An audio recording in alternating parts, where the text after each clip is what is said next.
This is Powell, and he's checking his weapons before he heads out. He's staying in the shadows, giving him a little bit of cover before he takes the risk of entering the wide open in daylight.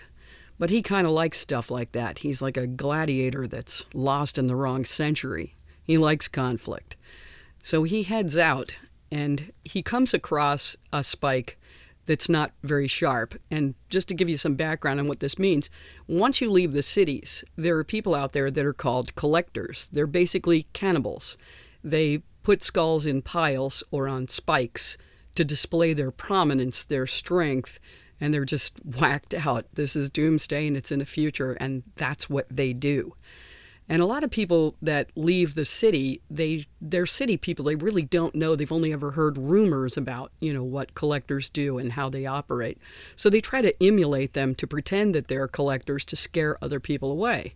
And anybody that's a seasoned pro like Powell takes one look at a spike like this and says that can't possibly work.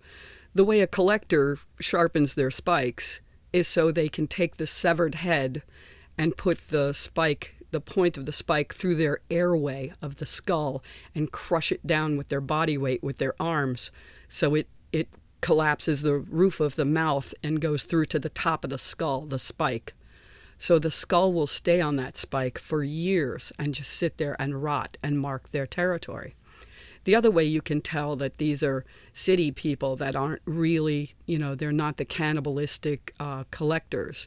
If you see there's going to be a group of them ahead somewhere, you're following them, tracking them, whatever, you can always tell that they're amateurs. They're people from the city that don't know, because they leave things behind, like a shoe with the shoelaces still tied, weapons, because they're running. They're so scared they're running, they leave things behind that they would absolutely need. But it just gives you an idea of the brutality of what's out there when you leave the city and all you've ever done your whole life is lived in a city, and you don't understand the true brutality of when it's live or die.